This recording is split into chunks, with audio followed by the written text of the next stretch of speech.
Sunrise. Womenpreneur on Sunrise.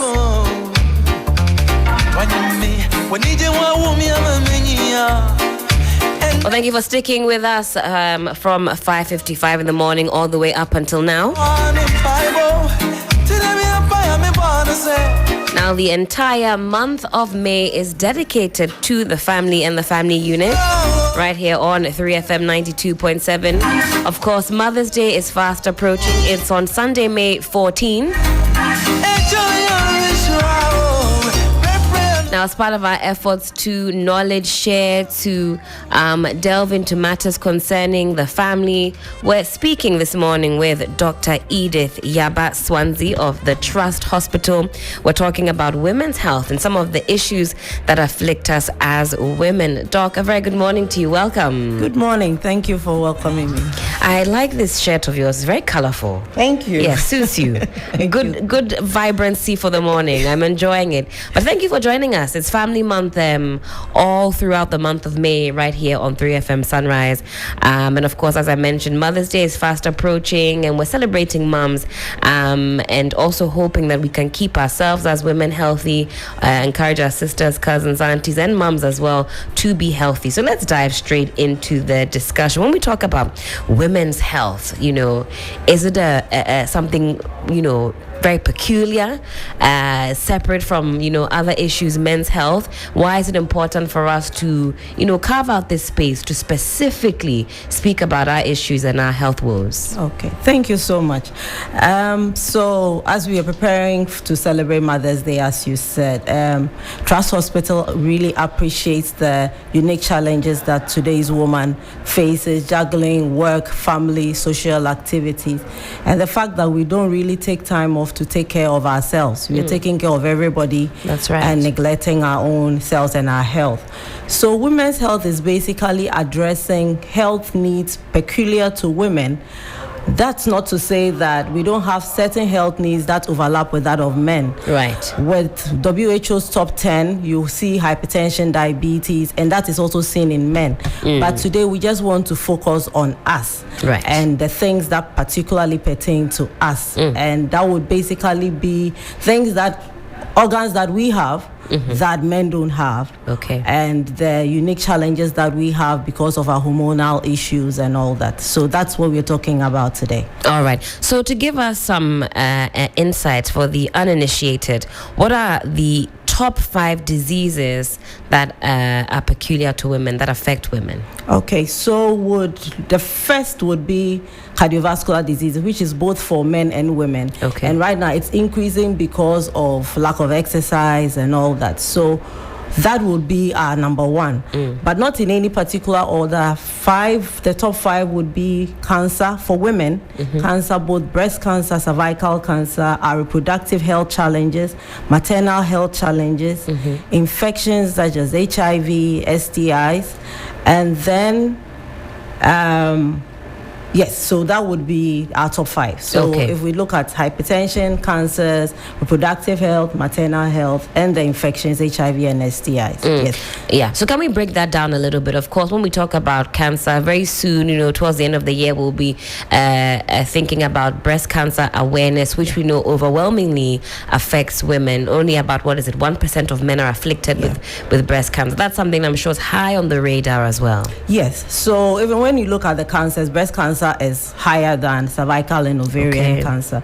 So what we are looking at Trust Hospital is actually to move from reactive healthcare, where we are waiting for you to get the disease and now we are trying to cure it, and looking at preventive healthcare. So we have the wellness package for women, where you come in annually or biannually depending on your age, and then we do a screening, we do a breast examination, we do a mammogram if you're above 40, ultrasound if you're below 40, we do pap smears, we do HIV screening, we do HPV, human papilloma virus, because that's associated highly with cervical cancer as well. And we also do screening for STIs, so chlamydia, gonorrhea, syphilis, Yes. So just to mention a few. Yes. And then in particular, talking about the STIs, is it the case that overwhelmingly women are more affected, or is it an equal balance? So when we look at what is happening now with the reproductive age, we are having a lot of adolescents and teenagers becoming sexually active at a very young age. Right. So then you're seeing a lot more. So if you look at women in the reproductive age, you see a lot more of women getting these infections because, I mean, maybe sexual health education is not that well done for them at that young age. So they are having a lot more unprotected sex. So you're seeing a lot more of adolescent girls having the STIs, and some older women as well. Yes. And also, given our anatomy, it's just not even helpful that just... We incubate everything. Oh, my goodness. Well, as a healthcare provider, what would you advise women to do to stay healthy, in view of some of these diseases we've just discussed? Yes. So apart from getting the knowledge and knowing that you are predisposed to these conditions by just being a woman, we advise that you do regular health checks. Yes, you are eating healthy, you are exercising and everything, but do a regular health check so you can decide that every birthday you'd go walk into the trust hospital, have a wellness check, do a screen from head to toe, and then with that, at least you know if something is coming up, it will be picked up early and nipped in the bud before it becomes an issue. And that's something that women can easily do. As you mentioned, walk into the trust hospital, for example, and you can ask or you can get some advice. What should I check for? Yes. Okay. It will be done for you. Yeah. Now, bringing it even further back home to us as Black women, what are some of the peculiar diseases that are reserved specially for us by virtue of having all this great melanin? So, for us as Blacks, we have breast cancer is number one on our list, and even though uterine fibroids are not part of WHO's top 10, you realize that a lot of African American and Black women have uterine fibroids as a problem. So that would also be something that I would advise our women to look out for. And then this will not pertain to just us being Black, but menopause. We never prepare for the big M. So right. So that is something that we should also get ourselves educated on. So when the symptoms start creeping in, you don't get alarmed. You don't think someone is after you.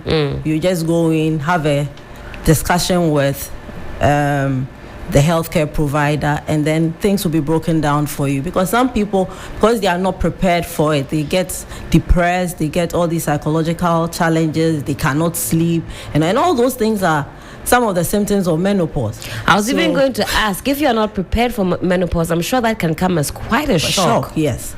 And for some people, if they're still trying to get pregnant and it hasn't happened, and then menopause hits in, that's actually a big one. So that would also affect even the mental health. Yes, affect the mental health of the person. Yes. We talked about the fibroids and all of that. Are these all? Can you detect these early enough? If you check, or some of these are menopause, for example, is inevitable for all of us. Is that right? Yes, it is. But if I'll start from menopause, even though menopause is inevitable, if you're going in for regular checks and you are talking to a healthcare provider, then at a certain age, when maybe the menses are not regular, they might advise you, can we check for your hormonal levels? Let's see if everything is fine. And usually when you do your hormonal levels, the progesterone, estrogen, you would see a decline.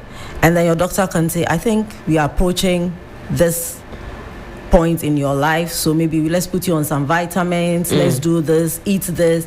And that would actually start, once you are prompted, it actually starts making you think that way. In the case of breast cancer, yes, there's a lot we can do. Self-breast examination once every month, a week after your period, helps a lot because you get to know your anatomy. So the moment something different happens, you're able to report early. The annual breast examination that is open to every woman, you can have that. You can go in and have your mammogram or ultrasound done. So these things are things that we can actually do something about. For uterine fibroid, sometimes you don't realize it, but maybe if you see some irregularities with your menses and you go in, they can do a scan. They might pick it up, it's very small. They might tell you, oh, maybe wait, check this, check that, and then it helps. So it doesn't take you by surprise because someone is walking through it with you and they are pointing you in the right direction. I'm certainly learning a lot this morning. I didn't even realize that if you go for these checkups, you can mitigate some of the ill effects of menopause, so that there are things that one can do so that it doesn't hit you as hard as I know for some women it can hit them.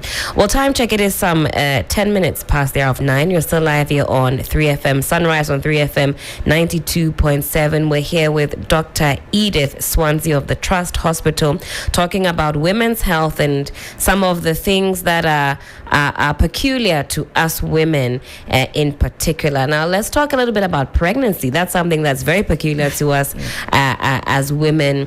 What are some of the pointers you give to new mummies, newly pregnant women? What should they be thinking about as they journey throughout pregnancy? Okay, so for pregnancy, during pregnancy, we have to eat well. Sleep as much as you can, rest when you have to. We also encourage dental health, oral hygiene. So you see your dentist to make sure that everything is fine, because the surge in hormones can actually affect your gums. I thought this was a joke. I've been seeing this on social media that some not. Pregnant women lose their teeth. Yes. Every day I find new reasons to take a few steps back. This is scary, Doc. You can literally lose your teeth. Yes. Wow. So we are advised that at least during the second trimester, that's the safest period to see a dentist and have procedures done. You do that. And then, you take care of your oral hygiene, brushing twice a day, flossing, using a mouthwash, all that. Then after pregnancy, and it doesn't just affect you losing your teeth. Actually, poor dental hygiene can actually affect your baby. I see. So you can have your baby having low birth weight as well. So after pregnancy, you've delivered. Some women have challenges with breastfeeding, and sometimes that affects their mental health. Not all of us can produce a lot of milk. Right. So we have scientists who have been able to produce formula. Don't stress yourself over I'm not producing enough milk. Get help, whether it's formula, get help with someone helping you take care of the baby, because those things also end up affecting mental health, where you have people going into postpartum depression and all that.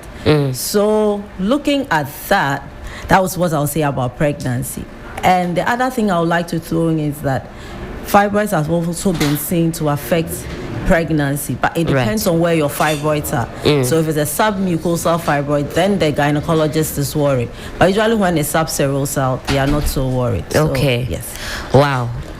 Like I said this morning, we're definitely learning a lot. So we've talked about some of these diseases and issues, the breast cancer, menopause, thinking about fibroids and all of that. Does the Trust Hospital manage all of these cases and all of the branches? Let us know. Yes, so they do.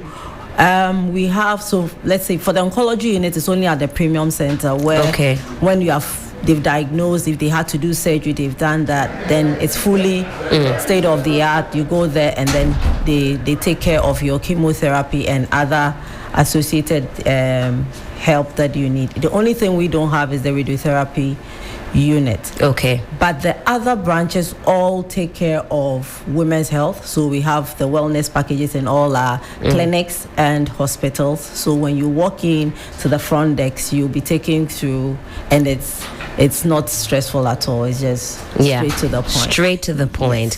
Well, if you've been listening to Doc this morning, then you know that it's important for you to get ahead of some of these issues. We don't just say prevention is better than cure for, just for saying sake. And Doc will tell you that it's important to get ahead of things. We've learned a lot this morning, Doc, in this short conversation. Final words for all our women this morning, and then we'll wrap up on this conversation. Okay, so the only thing I'll say is that we are important, and I would say that women are like the backbone for the economy, because we're taking care of children, we're taking care of our husbands, our family members, and we have to take care of ourselves.